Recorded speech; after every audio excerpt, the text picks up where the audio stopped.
I did a video before on scapular stabilization where I talked about the diagonal lines moving up and back or up and back, sitting. But not everybody has the mobilization in their shoulders to do that if they have issues with their shoulders. So I'm going to demonstrate lying on your side where it's easier and gravity's working in your favor. So we're going to do the same idea, but we're going to take it on our sides.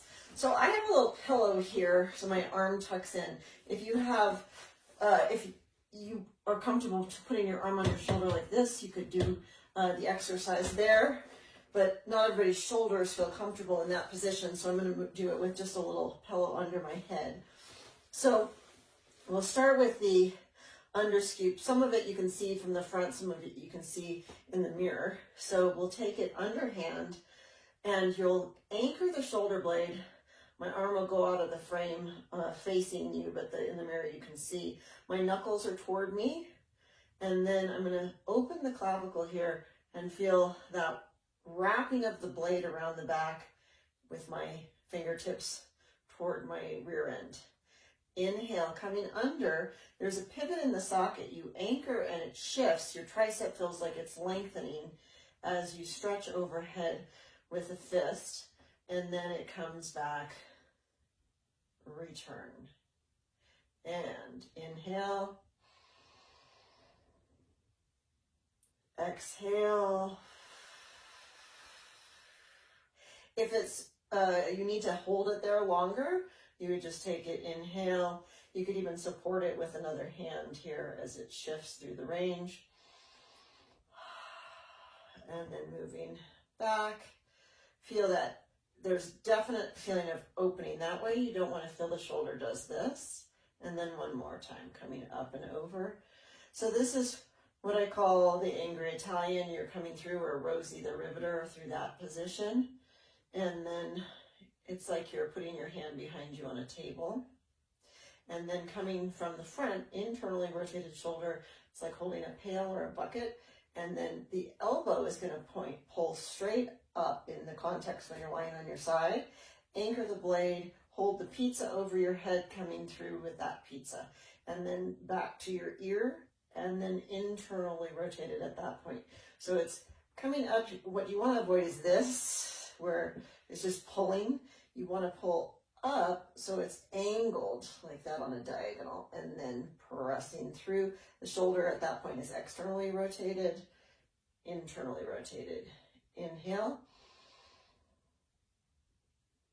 exhale. Make sure the shoulder's away from the ear right there. Inhale, exhale. You might get a little bit of a neck stretch. I'm going to flip over so you can see it from the back. So we'll start with the underhand. So you're scooping, external rotation in the shoulder here.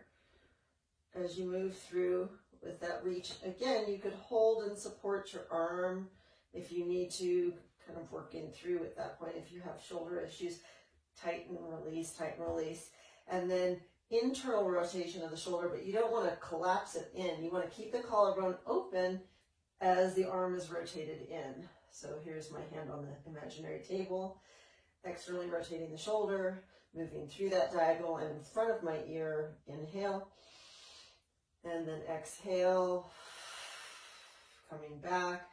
Shoulder drops down at that point, neck stretch. Inhale, anchor, exhale.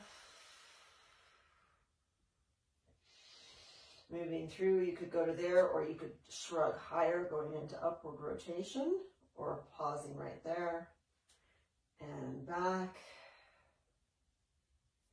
and moving through.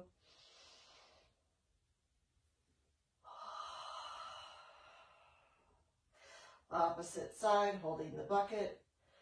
So feel that feeling of, again, see that's different. It's a high, the elbow's lifted, it's pulling back, and then shifting overhead, and then through. Inhale,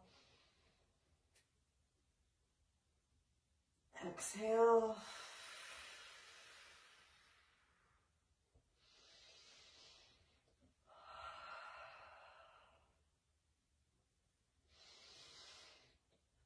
And so I'm going behind my ear on this one. Before I was on the front diagonal in front of my ear. Turned internal rotation of the shoulder. And there's a moment right here where you connect the blade against the rib cage, and then the arm is pivoting in the socket as you shift. So when I come from here, I don't just reach my hand over. I'm connecting the blade down, pressing it into the ribs, and then reaching overhead. And relax.